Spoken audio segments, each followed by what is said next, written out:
दो सॉल्यूशंस हैं, एक है सुपरफिशियल लेवल पे, सरफेस लेवल पे, मतलब कि ऊपर ऊपर की बातें। मैं आपको बता दूं यहाँ पर बैठ करके कि पढ़ाई में आपका ध्यान नहीं लगता, मैं आपको तरीके बता देता हूँ कि कॉन्सेंट्रेट कैसे किया जाए, अपनी कॉन्सेंट्रेशन पावर्स को कैसे बढ़ाया जाए। बहुत सारे तरीके, हज़ारों तरीके हैं कि ठीक है पढ़ाई के टाइम पे आप म्यूज़िक ऑन कर लो, म्यूज़िक सुनते रहो, अपने मोबाइल को ऑफ करके कहीं पर रख दो, पढ़ाई के टाइम पे सिर्फ पढ़ाई करो, ये करो वो करो।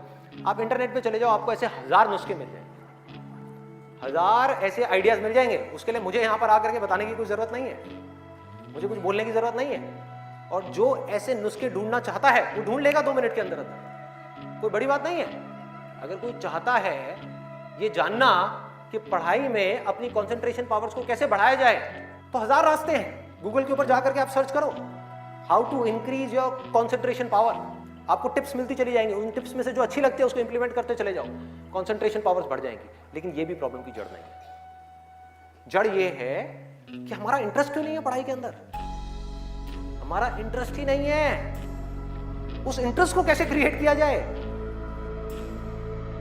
आपको एक वजह चाहिए, आपको एक बहुत बड़ी वजह चाहिए पढ़ने की। अरे यही जड़ है भाई, आपके पास कोई बहुत बड़ी वजह ही नहीं है पढ़ने की, कोई वजह ही नहीं है उन सारे एडिक्शंस को छोड़ने की जिन्होंने आपको जकड़ रखा है, कोई वजह ही नहीं है अपनी बड़ी से बड़ी आदतों को बदलने की जो आदतें पड़ गई हैं। आदतें क्या है? ना पढ़ने की, एक नई आदत डालनी पड़ेगी, वो है पढ़ने की।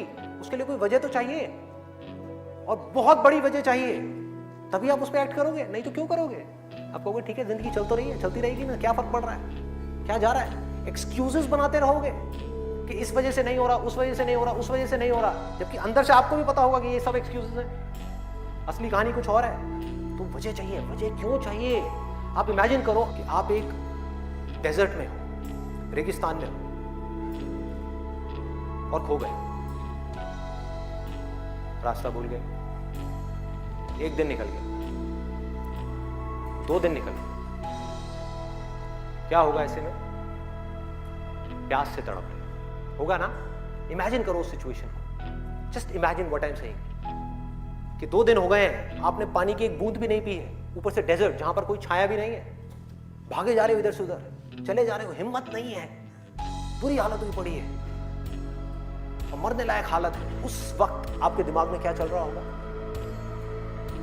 सिर्फ पानी, कि कहीं से पानी की एक बूंद मिल जाए, सिर्फ एक बूंद मिल जाए कहीं से पानी की। वो सूख गया है, अंदर तक सब कुछ सूख गया है, बुरी हालत हुई पड़ी है। उस वक्त आप क्या करें? क्या पियो? टॉयलेट पिएंगे। Let's give a big hand for him. और ये कुछ थ्योरेटिकल बात नहीं है, जो भी लोगों के साथ में ये चीज हुई है उनके एक्सपीरियंसेस जाकर के आप पढ़ लो, आपको समझ आ जाएगा। टॉयलेट जिसको हम वेस्ट समझते हैं, वो भी एक एक बूंद उसकी भी कीमती हो जाती है, जो आप में से कोई अभी सपने में भी करने की नहीं सोच सकता। अभी कोई यहां से बाहर जाकर के अपना टॉयलेट पिएगा? कोई है तैयार है? एनीबडी? कोई नहीं। क्यों? कोई वजह ही नहीं है।